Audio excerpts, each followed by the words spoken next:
დღეს გამართული პრესკონფერენციის შემდეგ City Park-ის გენერალური დირექტორი ინტერვიუზე დაგვთანხმდა. დაკორექტირებული პირდაპირ უცხოური ინვესტიციები და მეთოდოლოგია, რომელიც დისკუსიის საგან ხდება პერიოდულად. არჩევ გაჩეჩილაძის ღია ეთერი გელოდება სულ ცოტა ხანში. თქვენ უყურებთ ანალიტიკას.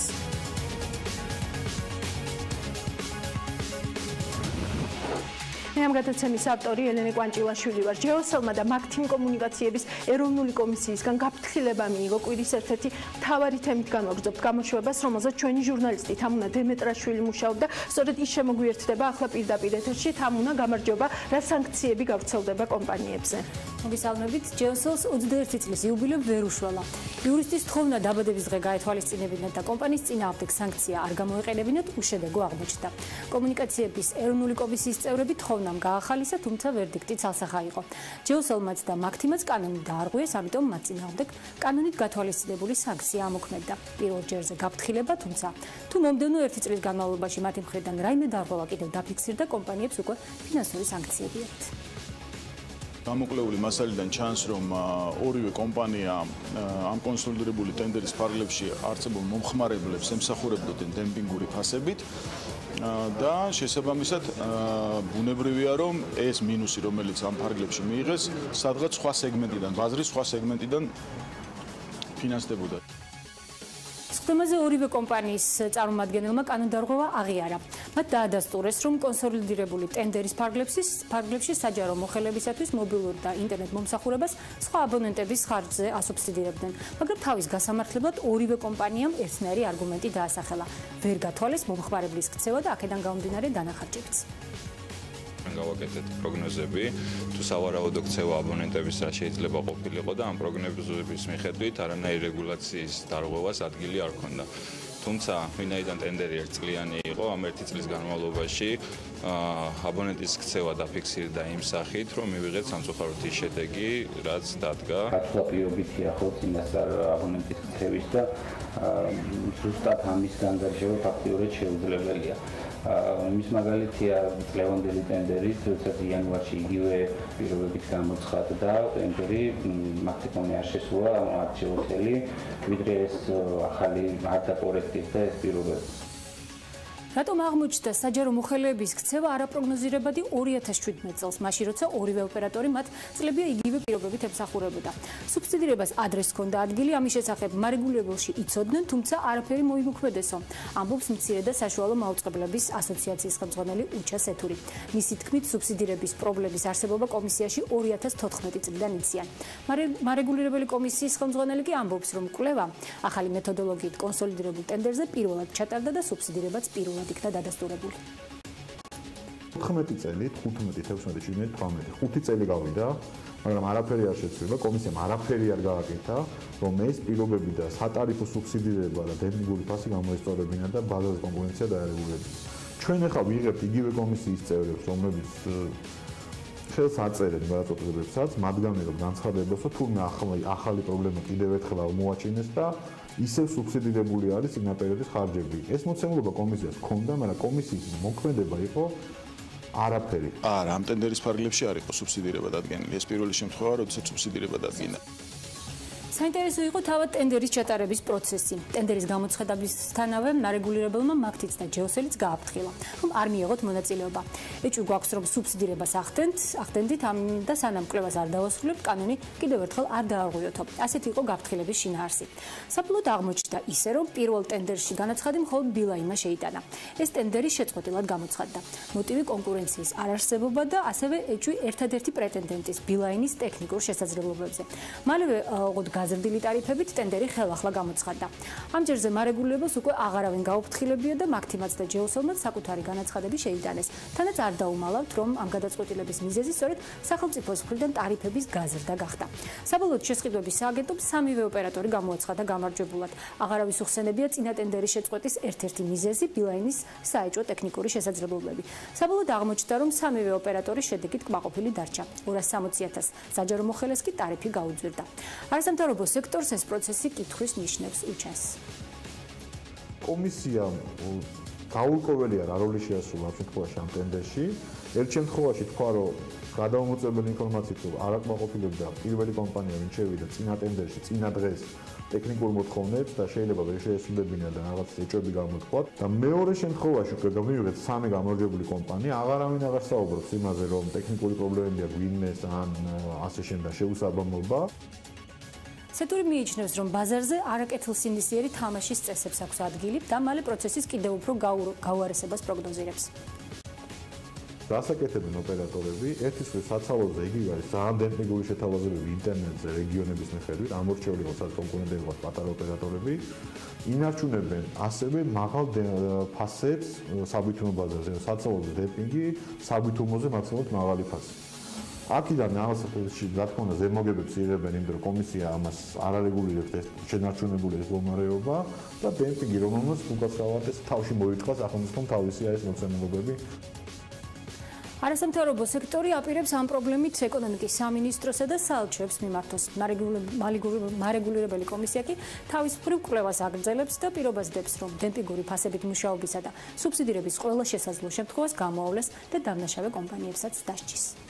მადლობა თამუნამ, ცხადია ბოლომდე მივადევნებ თვალს ჯეოსელის და მაგთის საქმეს პირდაპირ ეთერში ამ თემაზე თამუნა დემეტრაშვილი საუბრობდა. კანონის სრული დაცვით უახლოეს წლებში თბილისში 8 მილიონი კვადრატული მეტრი ფართობი უნდა აშენდეს. ამ რაოდენობაზე მშენებლობის ნებართვა თბილისის მერიამ ბოლოს 3 წელიწადში გასცა. როგორ ნაწილდება ეს კოლოსალური რაოდენობა რაიონების მასშტაბით, რამდენ მაღალსართულიან კორპუსს უნდა ველოდოთ ძველ თბილისში, ვაკეში, საბურთალოზე ან მთაწმინდაზე, ანალიტიკის ორკვირიანი ძალისხმევის მიუხედავად მერიამ მაინც არ გაასაჯაროვა, თუმცა მეგი კაფთუაშვილმა სხვა წყაროებიდან ინფორმაცია მაინც მოიპოვა. მეგი გამარჯობა და წარმატებულ დებიუტს გისურვებ ანალიტიკაში. გამარჯობა. ამჟამად თბილისში 3 მილიონი კვადრატული მეტრის განაშენიანება მიმდინარეობს, რაც 33385 სახლი და 525 პროექტია. თბილისის მერიის არქიტექტურის სამსახური სამშენებლო ნებართვებს ისე გასცემს, რომ არ იცის თბილისის რომელ რაიონში რამდენი ობიექტი შენდება. BMG-ს ჯგუფი 2 კვირის განმავლობაში ცდილობდა თბილისის რაიონების მიხედვით მშენებლობის ნებართვების და ტიპების შესახებ ინფორმაციის მოპოვებას, თუმცა არქიტექტურის სამსახურიდან ოფიციალური წერილით გვაცნობეს, რომ მსგავს ანალიტიკურ სტატისტიკას მერიის შესაბამის სამსახური არ ფლობს. შევეცადეთ სამსახურის უფროსთან გაგვერკვია მიზეზები, თუმცა მიმდინარე რეორგანიზაციის მიზეზით თემურ ბოლოთაშვილთან შეხვედრა ვერ მოხერხდა. ამიტომ ინფორმაცია თბილისში მიმდინარე მშენებლობების შესახებ ალტერნატიული წყაროებიდან მოვიპოვეთ.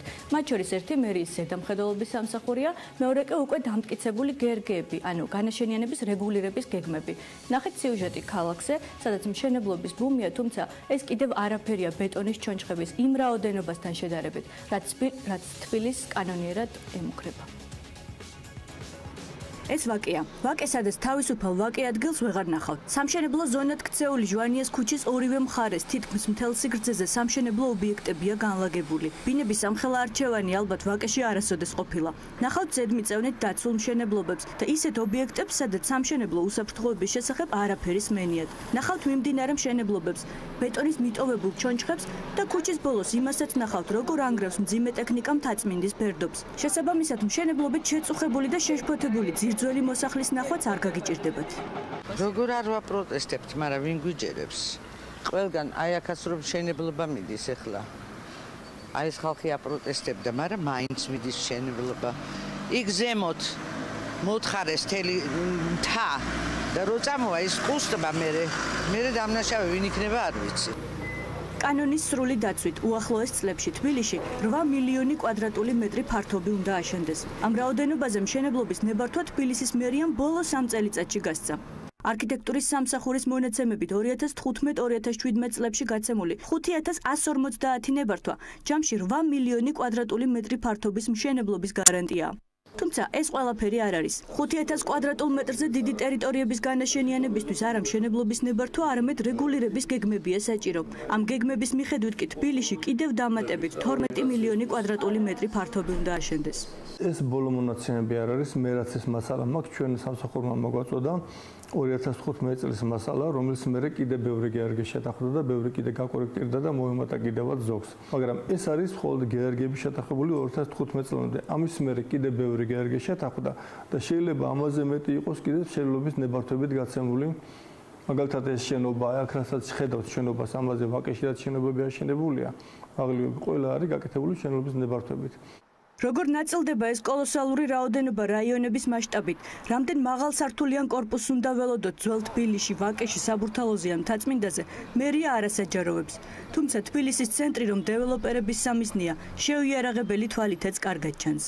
უძრავი ქონების კომპანია კოლიერსის მონაცემებით ამჟამად მხოლოდ საბურთალოზე 144 პროექტი შენდება, რაც 10047 ბინას და 900.000-ზე მეტ კვადრატულ მეტრს უდრის. მეორე ადგილზე ვაკეა 55 მიმდინარე პროექტით, 2961 ბინით და 9.5 მილიონამდე კვადრატული მეტრის განაშენიანებით. მესამეზე კი დიდი დიღომი, სადაც ამ წუთებში 392.256 კვადრატული მეტრი შენდება.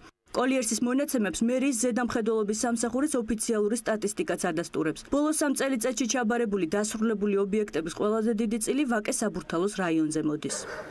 მენაშენეთა ასოციაციაში ადასტურებენ, რომ მსგავსი მასშტაბის სამშენებლო ბუმი თბილისს არ ახსოვს. ქალაქის ცენტრით დეველოპერების მზარდი ინტერესი კი მყიდველის მხრიდან მოთხოვნის ზრდას უკავშირებენ. ზოგადად თბილისში მშენებლობის ბუმი არის ცალსახად შეგვიძლია ამის თქმა. მთაწმინდის გარდა აბსოლუტურად ყველა თბილისის უბანში გვაქვს ახალმშენებარეების გაყიდვების ზრდა, მაჩვენებელი, ანუ გულისხმობ 2016 და 2017 წლის შედარება რო გავაკეთოთ, მთაწმინდაზე სავარაუდოდ მიზეზი ეს უკვე ახალმშენებარეების სტატისტიკის ასე ვთქვათ, კლებისა, სავარაუდოდ არის ის, რომ იქ ბევრი ახალი მშენებლობა არ მიმდინარეობს. ანუ იქ არ არის ძალიან დიდი ბაზარი, რომელიც ასე ვთქვათ, მომხმარებელს შეთავაზებდა. რომ იყოს სავარაუდოდ ისიც გაიყიდებოდა. როგორც ამბობენ, ყველაფერს ყავს თავისი კლიენტი, ჰაერსაც კი, რომელიც საძირკველის თავზე ტრიალებს. მოთხოვნის პასუხად თბილისში კვადრატული მეტრობით ჰაერიც იყიდება, იმ იმედით, რომ დათქმულ ვადაში ჩაბარდება პატრონს. თუმცა სტატისტიკა აჩვენებს, რომ ამ ქალაქში მშენებლობის დაწყება უფრო ადვილია, ვიდრე დასრულება. ბოლოს 3 წელიწადში არქიტექტურის სამსახურის გაცემული 5150 ნებართვიდან ჯერჯერობით მხოლოდ 1590 ობიექტი დასრულდა. ნებართვები გაცემულია, ყველაზე რეალისტური პროგნოზითაც კი ახლო მომავალში თბილისს მილიონობით კვადრატული მეტრი ბეტონი დაემატება. ახლა ვინც გინდა დაიკავოს მერიის მაღალჩინოსნების სავარძლები, მიმდინარე და დაუსრულებელი მშენებლობები თბილისელების თავის ტკივილად მაინც დიდხანს დარჩება.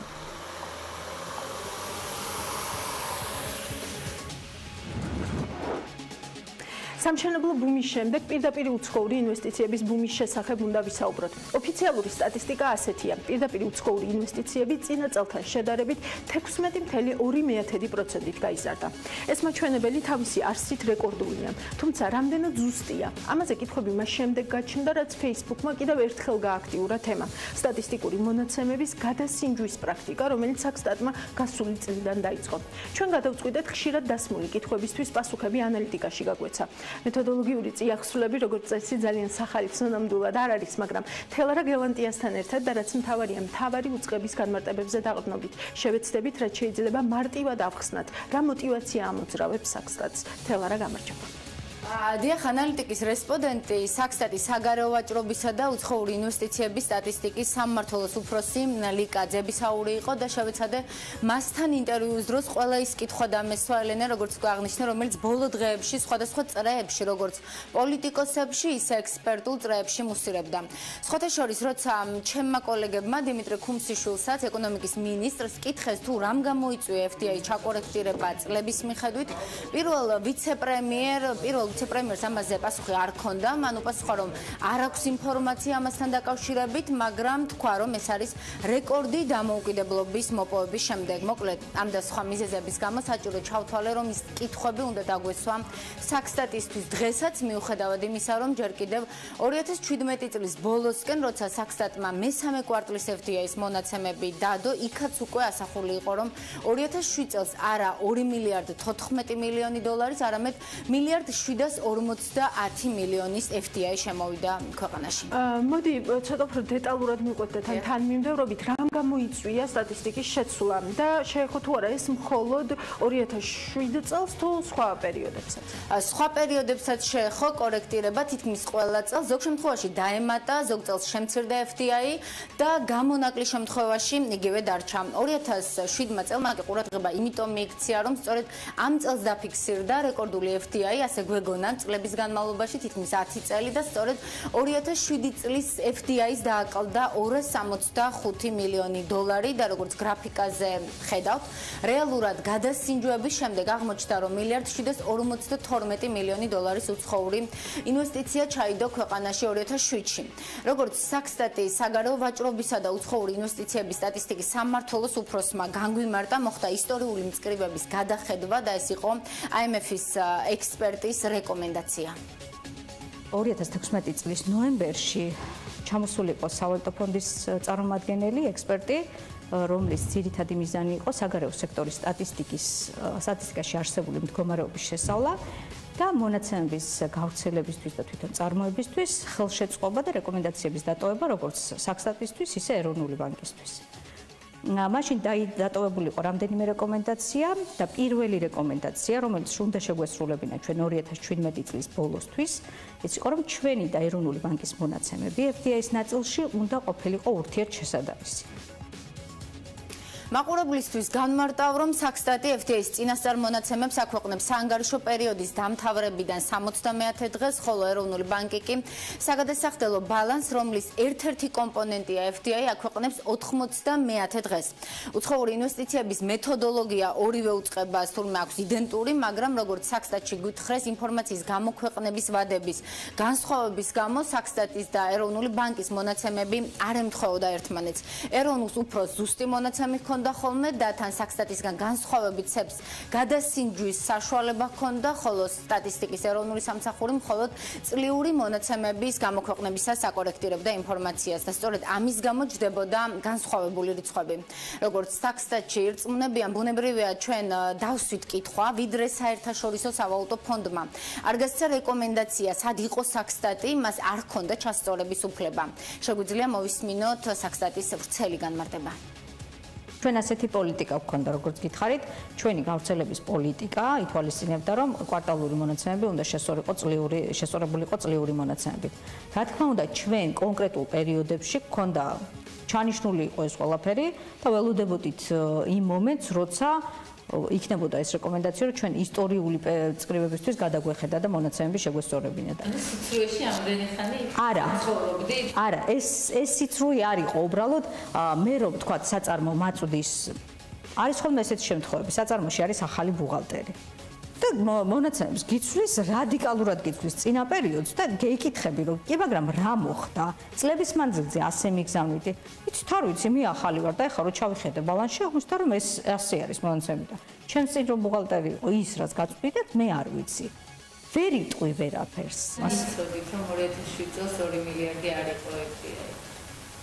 ასე ხა პირდაპირ 2 მილიარდი არ იყო თქო ვერ გეტყვით. შეიძლება რამდენიმე, შეიძლება 10 მილიონი ვიცოდით, ან 20 მილიონი ვიცოდით, ჩანიშნული ჰქონდა, რომ როცა იქნებოდა ეს ისტორიული წყაროების გადახედვა, უნდა გაგვეთვალისწინებინა, მაგრამ ეხლა, როდესაც დაზუსტებებზე წავიდა ლაპარაკი, ჩვენ ხო საკმაოდ დიდი ხნის განმავლობაში ვახორციელებდით ამ დაზუსტებას საწარმოებთან კონტაქტის საფუძველზე. აი საწარმოებთან კონტაქტმა მე უკვე აღმოჩინა ეს ყველაფერი რომ შეჯამდა, აღმოჩნდა რომ ყველაზე მეტი მინუსი წავიდა 2007 წელს. თუ ქვეყნის მთავარ სტატისტიკურ უწყებას დავუჯერებთ, სწორედ ამ ფაქტორებმა გამოიწვია 2007 წლის FDI-ის მნიშვნელოვანი შემცირება. საქსტატში გვითხრეს, რომ იციან, მაგრამ ვერ დაასახელებენ იმ უცხოურ კომპანიებს, რომელთა მონაცემების გადასინჯვის შედეგად აღმოჩნდა, რომ 265 მილიონი დოლარით ნაკლები უცხოური ინვესტიცია ჩაიდო ქვეყანაში 2007-ში. ვიდრე ჩვენ გვეგონა თითქმის 10 წელი, თუმცა გაგვიმხილეს ის სამი ძირითადი კომპონენტი, რომელშიც ცვლილებების შეტანა მოგცა ეს მინუსი. ესაა სააქციო კაპიტალი, რეინვესტიცია და სხვა კაპიტალი, სავალო ვალდებულებები. საქსტატში აცხადებენ, რომ ეს ცალსახად არც მათი შეცდომაა და არც კომპანიების, რადგან როცა ახალი წყარო ჩნდება ახალი ინფორმაციებით, ეს უნდა აისახოს მონაცემებში, რათა სტატისტიკა მეტად ზუსტი გახდეს და სწორედ ეს არის IMF-ის რეკომენდაციაც. ნამდვილად ვერ ვიტყვით, რომ რაღაც შეცდომა იყო, ან რაღაც მეთოდოლოგიაში რამე შეიცვალა, არა, მეთოდოლოგიური ცვლილება არ ყოფილა. როგორც რა მეთოდოლოგიითაც აქამდე ვითვლიდით, ანალოგიური მეთოდოლოგიით ითვლება ეხლაც, უბრალოდ მოხდა წყაროების დაზუსტების საფუძველზე მონაცემების კორექტირება. შეცდომასაც ვერ დამარხებ თვითონ საწარმოს მხრიდანაც. ეხლა იმასთან რომ აუდიტი შედის და ეუბნება რომ ეს არ უნდა ჩათვალო, შენ ტყუილად გაქვს ხარჯში ჩათვლილი. ამ პირიქით, აი ეს ნაწილი შენ ხარჯში უნდა შეგეყვანა. ეს არ არის საწარმოს შეცდომა. ეს უბრალოდ არავის არაფერი არ შეშლია კონკრეტული მონაცემების საფუძველზე დაკორექტირდა თუნდაც იმათი ბალანსი. არ ვიცი ვერ გეტყვით რამდენად აკეთებენ მე საგადასახადოში ამ ახალი მონაცემების წარდგენას, სავარაუდოდ ალბათ უნდა გააკეთონ, იმიტომ რომ იმათ მოგებაზეც აისახება და მოგების გადასახადი თუ ნაკლები აქვთ გადახდილი, მე მეტი უნდა გადაიხადონ შესაბამისად. ან თუ მეტი აქვთ გადახდილი, მე ჩათვლა ხდება. როგორც ლიკაძე აბისაურმა ჩვენთან ინტერვიუში განაცხადა მისი დაკვირვებით ბოლო პერიოდში როცა ინტერვიუერები კომპანიებს კითხვარებს ავსებინებდნენ მათგან ჭარბობდა პასუხები რომ კომპანიაში აუდიტი ჩაატარეს და ის ხარჯები რომელსაც თვლიდნენ ხარჯად არ აღმოჩნდა ხარჯი ამ პირიქით და როცა ეს მსხვილ საწარმოებში ხდება იწვევს მნიშვნელოვან ცვლილებებს სტატისტიკაშიც კიდევ ერთი კითხვა რაც ხშირად ისმება ხოლმე არის ის თუ ვისგან და როგორ იღებს საქსტატი ინფორმაციებს და რამდენად სარწმუნოა მთავარი სტატისტიკური უწყების წყაროები საქსტატში ამბობენ რომ ძირითადი რესპონდენტები არიან კომპანიების ბუღალტრები, რადგან კომპანიის სრული ფინანსური მონაცემები მათ აქვთ. რაც შეეხება სხვა წყაროებს, მათ შორისაა ეროვნული ბანკი, ეკონომიკის სამინისტრო, აჭარის ფინანსთა და ეკონომიკის სამინისტრო და სხვა კონფიდენციალური წყაროები. როგორც აღმოჩნდა 2007 წლის რეკორდი, ესე ვთქვათ, IMF-ის რეკომენდაციამ იმსხვერპლა თელარა. IMF-ი მხოლოდ ამ რეკომენდაციით შემოიფარგლა, თუ კიდევ აქვს იდეები, როგორც შეიძლება რომ საქსტატმა აალაპარაკოს Facebook-ი და საზოგადოება და ჩვენც მოგვცეს, ესე ვთქვათ, თემა. როგორც საქსტატში გითხრეს, ისტორიული მწკრივების გადასინჯვის გარდა კიდევ ერთი რეკომენდაცია, რაც 2016 წლის ბოლოს IMF-ის ექსპერტმა საქსტატს დაუტოვა, შეეხება პირდაპირ უცხოური ინვესტიციების ნაშთების გამოქვეყნებას და ეს რეკომენდაცია მიმდინარე წლის მარტის ბოლომდე უნდა შესრულდეს. მაყურებლისთვის გასაგები რომ იყოს, ოპერაცია თუ არის კონკრეტული პერიოდის განმავლობაში განხორციელებული FDI-ის მოცულობა, რომელსაც საქსტატი აქვეყნებს, მარტის ბოლოსთვის უნდა გამოაქვეყნოს საქსტატმა უკვე ნაშთები, რაც ნიშნავს კონკრეტული თარიღისთვის საქართველოში არსებული FDI-ის ქვეყნების მიხედვით ცალ-ცალკე. როგორც იცით, პირდაპირ უცხოური ინვესტიციები ხან არის პლუს ნიშნით, ხან მინუს ნიშნით. ანუ საბოლოო ჯამში კონკრეტული ქვეყნიდან რა მდგომარეობა გვაქვს და რამდენია დღის მდგომარეობით დარჩენილი ნაშთი ამ ქვეყნიდან. იქნებ მინუსში ვარ და უფრო მეტია წაღებული, ვიდრე არის განხორციელებული საქართველოში. როგორც საკმაოდ საინტერესო სტატისტიკა იქნება, რომელსაც მარტის ბოლოს უკვე გამოვაქვეყნებთ. მოკლედ ასეთია მთავარი სტატისტიკური უწყების განმარტებები მაყურებელს და დაინტერესებულ მხარებს ინფორმაციისთვის ვუთხრათ ისიც რომ საქსტატი FDI-ში ასახავს თანხას მაშინ როცა ის ქვეყანაში შემოდის და არა მაშინ როცა მის ხარჯვას იწყებს კონკრეტული ინვესტორი კომპანია თურმე მსგავსი კითხვები თავად კომპანიებსაც ხშირად აქვთ ხოლმე სტატისტიკის ეროვნული სამსახურის მიმართ. ელენე მადლობა თელარა, მე მგონი ყველა კითხვას უპასუხოთ. ნახოთ ახლა გამოეხმაურებიან თუ არა ექსპერტები ჩვენ შემდგომ გამოშვებებში საქსტატის საკმაოდ დეტალურ განმარტებებს, რიცხვები, ტენდენციები, სტატისტიკის სიზუსტეც ხალხია ძალიან მნიშვნელოვანია და საკმაოდ ცოტა ხანი გავიდა იმისთვის, რომ არ გვახსოვდეს, რომ სწორედ რიცხვებით თამაშის გამო საბერძნეთი გაკოტრების პირას მივიდა. ეს იყო თელარა გელანტია, ჩვენ ახლა რეკლამაზე უნდა გავიდეთ, რეკლამის შემდეგ დავბრუნდებით ძალიან საინტერესო სტუმართან ერთად, ასე რომ დაგვალოდეთ.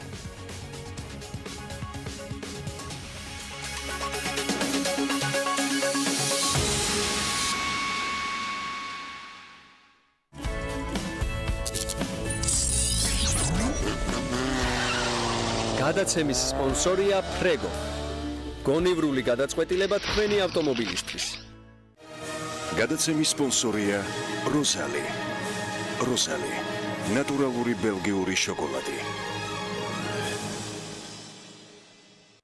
გადაცემის სპონსორია ახალი ნათება.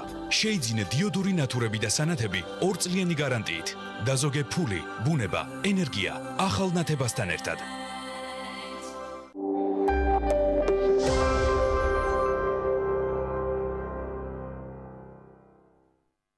ეს არის თბილისის ერთ-ერთი უძველესი უბანი, რომელსაც აქვს თავისი უნიკალური სტილი, არქიტექტურა, ცხოვრების რიტმი, ისტორია, ხალხი, რომელსაც უყვარს ეს ადგილი. ჩვენ ვქმნით ქალაქის ახალ იერს და ჩვენთვის მნიშვნელოვანია ხალხი, რომელიც ცხოვრობს აქ. სწორედ ამიტომ პროექტის დაგეგმვამდე შევისწავლეთ უბნის არქიტექტურული თავისებურებები. შევიმუშავეთ პროექტი, რომელიც ორგანულად ჩაჯდება ძველი უბნის თანამედროვე ცხოვრების სტილში. წინამძღვრიშვილის 125. სახლი თბილისის შუაგულში. გალფ კლუბის წევრებისთვის გრანდიოზული 10 თეთრი ფიქსირებული ფასდაკლება დაიწყო. ფასდაკლება მოქმედებს GeForce Super-ზე, GeForce Premium-ზე და GeForce Eurodisel-ზე, ხოლო სხვა ნებისმიერ პროდუქტზე კი 6 თეთრი ფიქსირებული ფასდაკლება ვრცელდება. თუ ჯერ არ ხართ გალფ კლუბის წევრი, ბარათის ასაღებად ესტუმრეთ Gulf Store-ის ნებისმიერ მაღაზიას ან შეუკვეთეთ ონლაინ. გალფ კლუბი. ისარგებლეთ ფასდაკლებით და დააგროვეთ ქულები.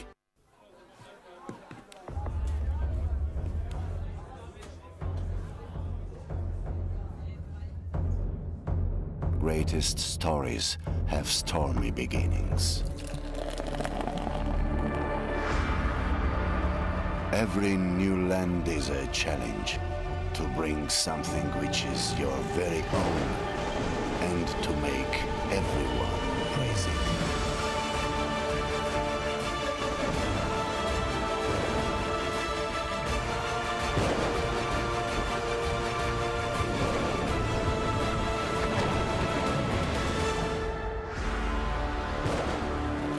Ragnar Royal Viking Beer.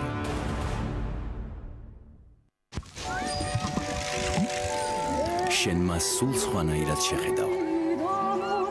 ერთად ახალ ჰორიზონტებს დაიპყრობთ. შენი მანქანის როლი შენ ცხოვრებაში გაიზრდება. როცა გაიგებ, რომ სვის კაპიტალში მანქანის უზრუნველყოფით 100,000 ლარამდე სესხის 45 წუთში მიღება შეგიძლია ყოველგვარი ფარული ხარჯის გარეშე. ესტუმრე სვის კაპიტალის ვებგვერდს ან დარეკე 2-300-300. TV პირველის ინტერნეტ პარტნიორია MyVideoG. იხილეთ ყველა ვიდეო MyVideoზე. საზღვარი ოცნებასა და რეალობას შორის. კარი, რომელიც ყველა საზღვარშლის. კარი, რომელიც თქვენს ოჯახს მყუდროებას შემატებს. ეკოლოგიურად სუფთა, ევროპული სტანდარტის ქართული წარმოება. თქვენთვის სასურველი ფერისა და დიზაინის კარი. ოცნების სახლის კიდევ ერთი წარმატებული პროექტი მეგადორზე. ქართული ბაზრის უპირობო ლიდერი კარის წარმოებაში.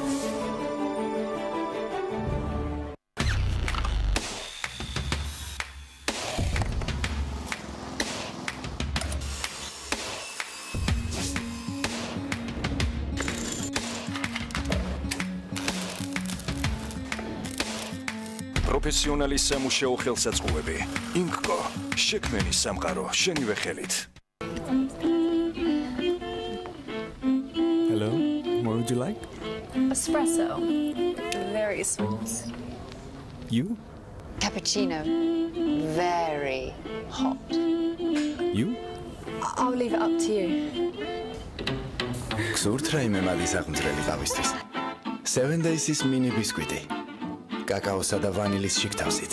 7 Days-ის mini კრუასანი და ახლა უკვე 7 Days-ის mini ბისკვიტიც. 7 Days-ის mini კრუასანი და ბისკვიტი. ყავის საუკეთესო მეგობარი. როცა ფული გჭირდებათ, რისთვის თქვენ უკეთიცით, თქვენ გჭირდებათ ის ახლავე. მიიღეთ 15,000 ლარამდე თანხა პირველივე ჯერზე სასურველი მიზნობრიობით, ოჯახური თუ პირადი მოხმარებისთვის, ან სხვა სესხების გადასაფარად. შეავსეთ ონლაინ განაცხადი, ეწვიეთ სვის კაპიტალის ნებისმიერ ფილიალს, ან დაგვიკავშირდით ნომერზე PIPKI 3030. სესხი პლუსი სვის კაპიტალისგან. შენი საიმედო მეგობარი, PIPKI 3030. ღიმილი ყველას გვიყვარს. მაგრამ ხანდახან ჩვენი საყვარელი საკვები კბილებს გვილაქავებს. ამიტომ ხშირად ღიმილის დამალვა გვიწევს. დაიბრუნე ღიმილი. Blend-Amed 3D White Lux-ის საშუალებით. ის 100%-ამდე ლაქებს მხოლოდ 3 დღეში აშორებს და თქვენს ღიმილს უფრო ჯანსაღს, უფრო კათკათას ხდის. აჩვენე ღიმილი სამყაროს, რადგან როცა იღიმი ულამაზესი ხარ. ყოველთვის ჯანსაღი და კათკათა ღიმილი. თქვენთვის მხოლოდ კაპიტან პლუსისგან 24 აპრილიდან 28 აპრილის ჩათვლით დაუვიწყარი ქართული დღეების ნონ-სტოპ გართობა ანტალიაში. გამგზავრეთ პირდაპირ რეისით და ესწარით სუხიშვილების ასაფართის და ქართული შოუ ბიზნესის ვარსკვლავების გალა კონცერტს. დაგვიკავშირდით 242 40 40. GTB ბანკში მომხმარებლისადმი ინდივიდუალური მიდგომა გვაქვს. შესაბამისად, ცეცხლის პირობები დამოკიდებულია თქვენ საჭიროებასა და სურვილზე, ასაკზე, შემოსავალზე, ცეცხლის ვადასა და სხვა ფაქტორებზე. როგორი შეიძლება იყოს სამომხმარებლო ცეცხლის საუკეთესო პირობებით, ისეთი როგორცაც ჩვენთან, GTB ბანკში გთავაზობთ. 4 წლის ვადით მხოლოდ 11.9%-ად, წლიური ეფექტური 14.99%-ად. გაითვალისწინეთ, რაც ნაკლებია ცეცხლის ვადა, მით ნაკლებია პროცენტი. ჩვენთან საპროცენტო განაკვეთი 5.9%-დან იწყება. წლიური ეფექტური კი 11.45%-დან. GTB ბანკის სამომხმარებლო ცეცხლი. ჩვენ 10-დან 8-ს ვეუბნებით დიახ.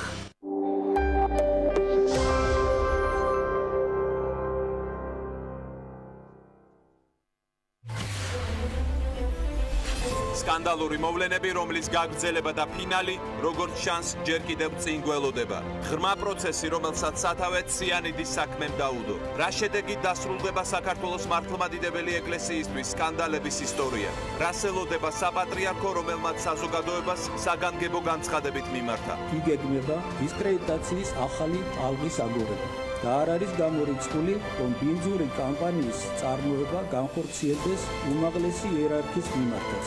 ეკლესია, სახელმწიფო, საზოგადოება, ციანიდიდან დღემდე ისტორიული პროცესი, რომელიც ჩვენ თვალწინ ვითარდება. დებატები პირველებში დღეს საღამოს 8-ზე. საპატრიარქოს უნივერსიტეტის სამეთვალყურეო საბჭოს ყოფილი თავმჯდომარე გიორგი ანდრიაძე, ყოფილი პოლიტპატიმრები ადამიანის უფლებებისთვის ნანა კაკაბაძე, პუბლიცისტი მაია ორჯონიკიძე, დეკანოს გიორგი მამალაძის ადვოკატი გიორგი ფანცულაია.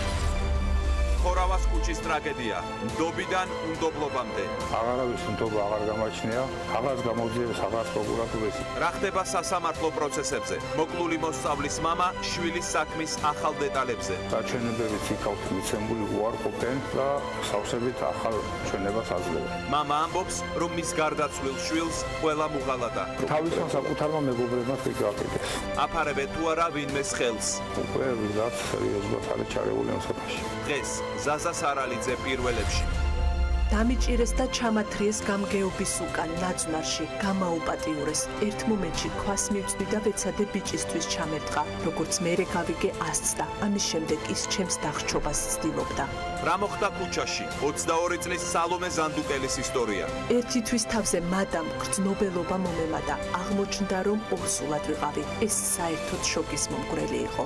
წერილი, რომელიც სოციალურ ქსელში გამოქვეყნდა. ვიცი, რომ ყველაფერი შეიძლება გააგრძელო, იბრძოლო და გადარჩე. ბრძოლა ბევრი და ხანგრძლივი იყო. დეპრესიასთან, უძილობასთან, საშინელ სიზმერთან გამკლავება დღემდე მიწევს. სალომე ზანდუკელი დღეს პირველების სტუმარია.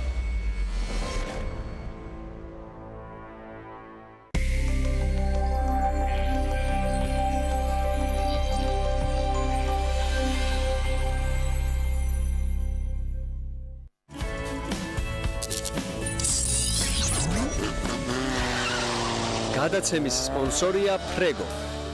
გონივრული გადაწყვეტილება თქვენი ავტომობილისთვის. გადაცემის სპონსორია როზალი. როზალი. ნატურალური ბელგიური შოკოლადი. გადაცემის სპონსორია ახალი ნათება. შეიძინე დიოდური ნათურები და სანათები 2 წლიანი გარანტიით. დაზოგე ფული, ბუნება, ენერგია ახალ ნათებასთან ერთად.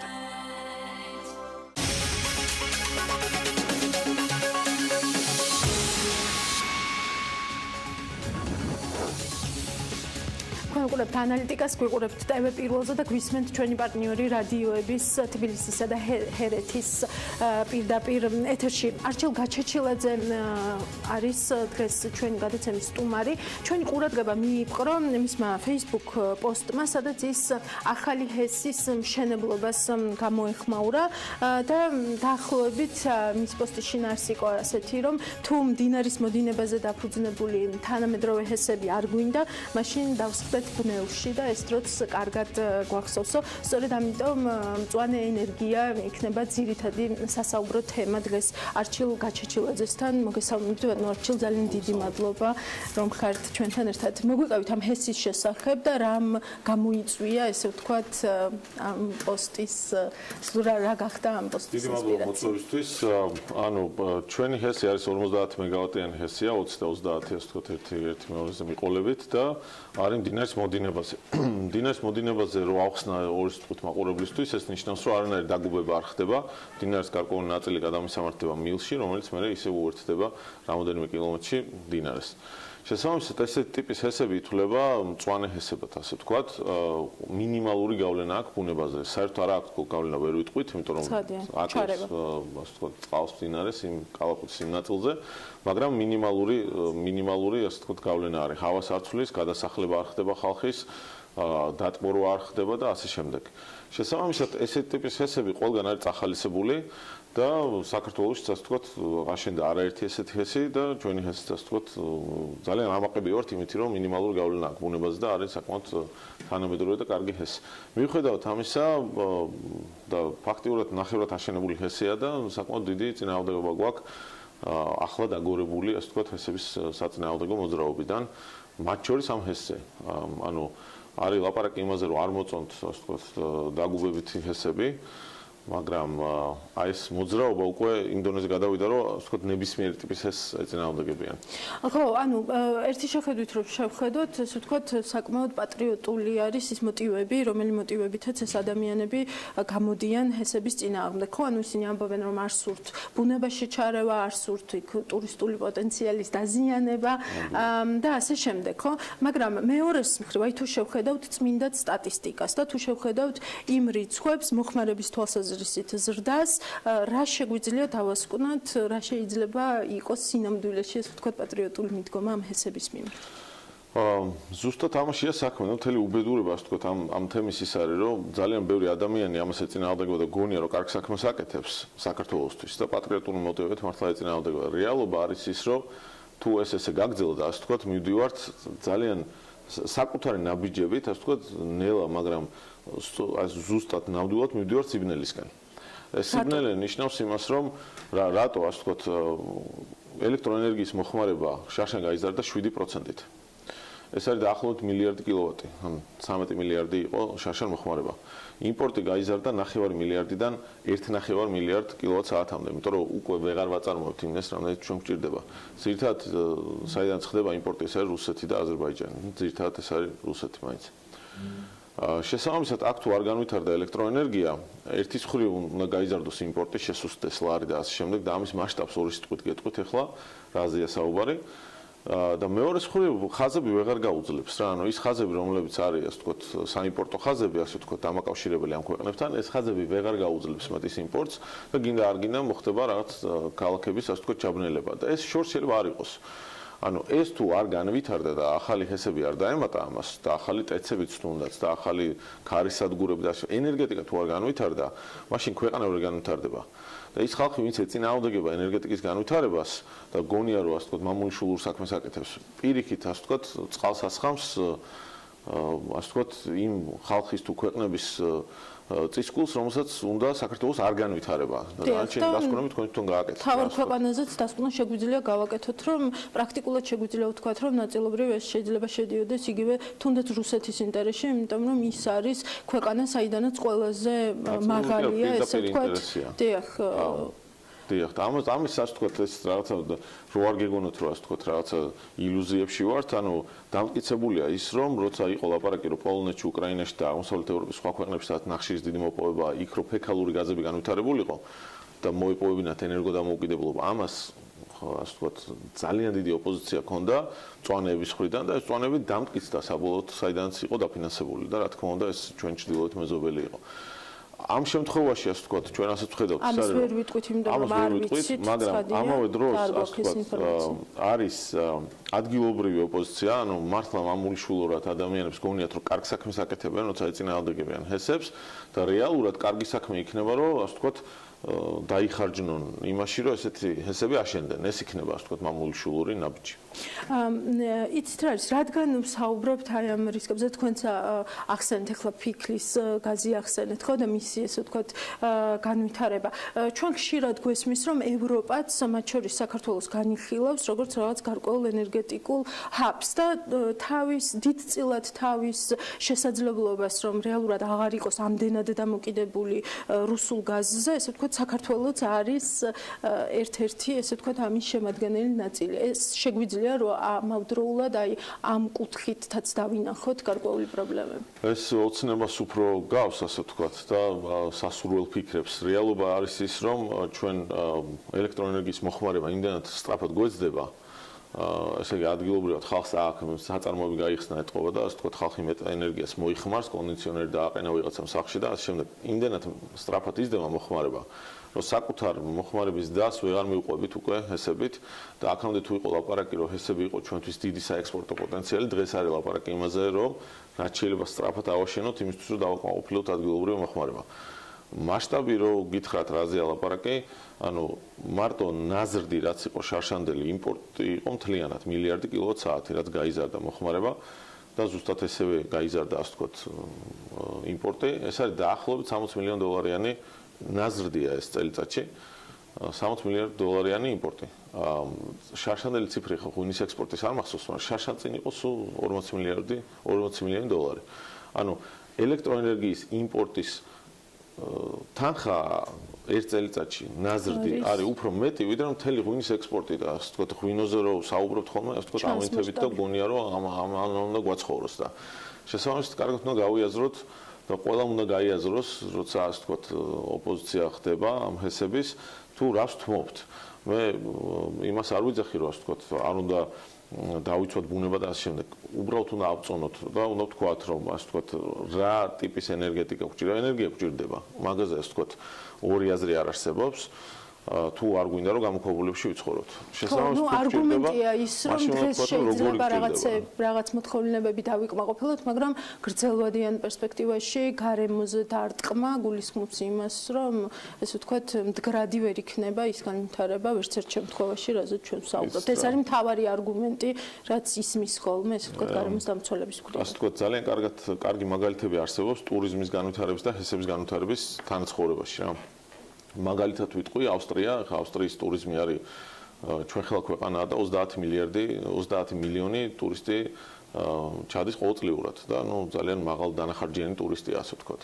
და ვინც ავსტრიაში ყოფილა დამეწუნება რომ იქ არაფერი ასე ვთქვათ შემაწუხებელი იმ ჰესების იქ არსებობა არ არის. რუკა რო ნახოთ, ნუ ასე ვთქვათ ძალიან გაგიკვირდებათ რომ წერტილი არ არის დარჩენილი სადაც ჰესის აშენების შესაძლებელი იყო და არ იყო აშენებული. ხშირ შემთხვევაში ეს არის მდინარეზე მოდინებით აშენებული ჰესები, მაგრამ ნუ ფაქტურად სრულად არის ათვისებული ეს ენერგოპოტენციალი. ამავე დროს ეს ტურიზმს საერთოდ არ უშლის, ასე ვთქვათ, იქ სამთო-სათხილამურო ტურიზმიც არის და ზაფხულში თვეებში ხალხი დადის და კულტურული მემკვიდრეობა შემონახულია და ასე შემდეგ. ასე რომ აქ მე მგონი უნდა მოხდეს ამის გათვალისწინება და თანხმდროში მოყვანა. ჰესი, რომელზეც ჩვენ ვსაუბრობთ, რაც გახდა თქვენი სტატუსის ინსპირაციის წყარო, სად არის ეს ჰესი და რეალურად ეხლა სტატუსი როგორია ამ ჰესის? მესტიაში მთავრდება, ასე ვთქვათ, მესტიის ზევით იწყება 10 კილომეტრში და ჩამოდის მესტიის აეროპორტამდე რა ფაქტურად. ეს არის მდინარს, ასე ვთქვათ, თანამდევი და შესაბამისად ნახევარზე მეტი არის აშენებული, ანუ დეკემბერში უნდა დავასრულოთ ეს მშენებლობა და ლაპარაკი არის იმაზე, რომ არ აგაშენებინებთ ეს და რომ ვეუბნებით, რომ აბა ესე გინდათ, რომ დარჩეს ამოშორილი არმატურები და რაღაც და მაგას პასუხი არ არსებობს და ამიტომ უკვე ასე ვთქვათ და რამხელა ინვესტიცია განხორციელებული ჩდება, რომ კონკრეტულ ადამიანებს რაღაცების მოხდენა არ ჭირდებათ და რაღაცების ასე ვთქვათ გამორჩენა უნდათ აქედან და ამას არის აყოლილი ჩვეულებრივი მოსახლე, რომლებიც ასე ვთქვათ მართლა გულშესკივად სვანეთსა და გონიათ რომ კარგ საქმეს აკეთებენ და რეალურად კონკრეტულ ადამიანებში ვის გულისხმობთ? ჯგუფი გარკვეული, რომელსაც სხვა ტიპის ინტერესები არსებობს რა და ასე ვთქვათ მათი ოპოზიციით, ამ თემის ოპოზიციით უნდათ რომ გაიძლიერონ მათი პოზიციები. ინვესტიცია რამხელა არის უკვე განხორციელებული და არის 63 მილიონი დოლარიანი ინვესტიცია ამ ჰესის მიმართულებით და სადაც 2/3 უკვე არის განხორციელებული. და შესაბამისად ასე ვთქვათ ამ ჰესის არაშენება არა მარტო ჩვენთვის არის დიდი ზარალი, მაგრამ ეს იქნება ასე ვთქვათ დამფინანსებელი ბანკებისთვისაც ფაქტურად სკანდალური სიტუაცია, სადაც ყველანაირი უფლება არსებობს, ასე ვთქვათ, გავლილია საჯარო განხილვები მესტიაში, მოპოვებული გვაქვს სრულად ასე ვთქვათ ყველანაირი თანხმობა. მიუხედავად იმისა, რომ კანონი ამას აკითხავდა, უხუცესთა საბჭო შეიკრიბა და იქაც მივედით და მათ რაღაც თხოვნა ჰქონდათ, რომ არ გაკიდებულიყო რაღაც ნაწილში ეს კაბელები და ყოფილიყო ჩადებული მიწაში და ესეთ გავაკეთეთ, რომელიც 9 მილიონით გააძვირა პროექტი. ეს ყველა ნაბიჯი გავიარეთ. და და მიუხედავად ამისა, ესე ნახევრად აშენებულ ჰესზე, ასე ვთქვათ, იძახიან, რომ ცხადია არსებობს გარემოზე ზემოქმედების დოკუმენტი და მთელი ეს მასალები. ეს არის თან გაკეთებული უმაღლეს დონეზე, იმიტომ რომ ასე ვთქვათ, არის საერთაშორისო ტიპის დაფინანსება, რომლებიც და ეს ბანკები, როგორც იცით, ძალიან მაღალი მოთხოვნები აქვთ გარემოს დაცვის კუთხით, ეს იქნება როგორც თევზის გამტარი, ლიფსტების გაშვება და 1000 რაღაცა აი ესეთ ტიპის ღონისძიებები, რომელიც არის იმისთვის უზრუნველსაყოფად, რომ მინიმალური იყოს გავლენა. ანუ ასეთ ჰესზეც რო ვიძახით, რომ ხა აღარ გვინდა, მაშინ კარგად უნდა გავიაზროთ ეს რას ნიშნავს რა და ვის წყალზე ვასხამთ ვის წისკულზე ვასხამთ წყალს რა. დიახ, რა არის, ასე ვთქვათ, აქედან გამოსავალი, ანუ რა უნდა გაკეთდეს იმისთვის, რომ სულ მცირე თუნდაც დიფერენცირება მოხდეს, ასე ვთქვათ, ამ ჰესების მიმართულებით კარგი გავიგეთ, ხუდონთან მიმართებით, რა არის არგუმენტები და ასე შემდეგ, მაგრამ ახლა სულ სხვა ტიპის ჰესებს აუბრობთ ამ შემთხვევაში. აქ ლაპარაკი არის იმაზე, რომ მოსახლეობას მეტი ახსნა-განმარტება ჭირდება. ასე ვთქვათ, ძალიან ბევრი ადამიანი არის საკმაოდ ჭკვიანი, გონიერი, ასე შემდეგ, მაგრამ თუ არ აუხსენი, რაზე არის საუბარი, მაშინ ის, ასე ვთქვათ, გონია, რომ კარგ საქმეს აკეთებს და ამას რო ეწინააღმდეგება, გონია, რომ მამული შულური რაღაცა მოტივებით აკეთებს ამას და რეალურად ზუსტად საწინააღმდეგოს აკეთებს იმისი და იმ მოტივების, ასე ვთქვათ, რა მოტივებიც მათ ამოძრავებს. რაც შეეხება, ანუ ასე ვთქვათ, რეცეპტი მგონია, რომ არის მეტ ახსნა-განმარტებაში. რაც შეიძლება მე მგონი არა მარტო კომპანიებისგან და ჩვენ ვცდილობთ რომ ეს გავაკეთოთ, ჩვენ შედარებით პატარა მოთამაშეები ვართ, ხა ნესკრა არის $1.2 მილიარდიანი ჰესი და ჩვენ ვართ $63 მილიონიანი, ხო, რაღაც 20 ჯერ უფრო პატარა ვართ. ჩვენ ჩვენსაც გავაკეთებთ, მაგრამ მე მგონი თითოეულ მაგრამ თქვენ რეალურად მაინც ხარეთ აგიქმებით ამ ახსნა-განმარტებების პროცესში. ამიტომ მე მგონი მეტი, ასე ვთქვათ, აქტიურობა არის საჭირო, როგორც სახელმწიფოს მხრიდან, ისე დამოუკიდებელი ექსპერტები იქნებიან ესენი თუ სხვა ტიპის მამული შვილი, ასე ვთქვათ, ყველაფერს თუ თავი დავარქვათ თავის სახელი და ვთქვათ, რომ ეს რატო არის საჭირო და ასე ვთქვათ, რისთვის არის საჭირო. კიდევ ერთი არგუმენტი, რომელიც ამასთანავე მოვისმინე, იყო ის, რომ თუ ჰესი აშენდება, იქ თურმე ტურიზმი ვერ იარსებობს რა და ავსტრიის მაგალითი მოვიყვანე. მეორე არის ის, რომ დარიელი ჰესი აშენდა სტეფანწმინდაში, ხო, იცით, თერგზე. დიახ. არის 108 მეგავატიანი ჰესი, შესანიშნავი ახალ-ახალი, ასე ვთქვათ, კარგი ჰესი აშენდა. გვერდზე არის რუმს ყაზბეგი და რეალურად ყაზბეგი უცებ გადაიქცა იქცა ტურისტულ დანიშნულებად, ხო? ანუ ყაზბეგი თუ სტეფანწმინდა არ იყო ესეთი დიდი ტურისტული, ასე ვთქვათ, დანიშნულების, იყო მხოლოდ ვინც ასე ვთქვათ, მწვერვალებზე დადიოდა იმ ხალხისთვის, მაგრამ მე მახსოვს იქ გასჭერებელი არ იყო და ასე ვთქვათ, ტურისტი რომ მიდიოდა, სამებაზეც ვერ ადიოდა, ისეთი გზა იყო და გზა რო გაკეთდა და ეს სასტუმრო რო გაკეთდა და ასე შემდეგ, მაგიტო განვითარდა და არანაირად ხელს არ უშლის ის ჰესი, რომელიც იქ არსებობს. ასევე არის ავსტრიას და შესაბამისად ეს კარგად უნდა გამიჯნოთ და ვთქვათ, რომ ერთი მეორის გარშე არ არსებობს. უბრალოდ ერთი მეორის ხელს არ უშლის და უფრო მეტიც თუ ტურიზმი განვითარდა და ბევრი კონდიციონერი დაყენდა, დიდი ელექტროენერგიის მოხმარება იქნა, აუცილებელი ელექტროენერგია. ეს თუ არ იქნა, მაშინ გვექნება ჩაბნელებები და ის ტურისტიც აღარ გვეყოლება. იმედია აქამდე არ მივალთ. ძალიან დიდი მადლობა, რომ იყავით ჩვენი სტუმარი. ეს იყო არჩილ გაჩეჩილაძე. დღეს ამით უნდა დაგემშვიდობოთ. ცხადია, საღამოს შევხვდებით ერთმანეთს და საღამოს უკვე გელოდებათ ინტერვიუც, ექსკლუზიური ინტერვიუ City Park-ის გენერალურ დირექტორთან. დროებით.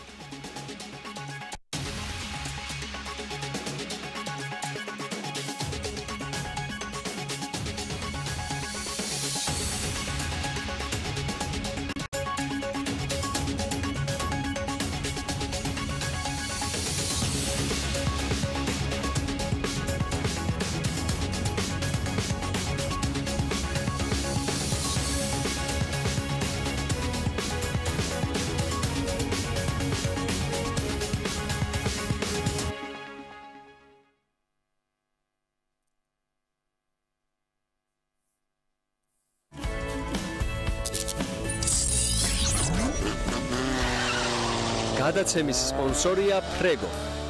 გონივრული გადაწყვეტილება თქვენი ავტომობილისთვის.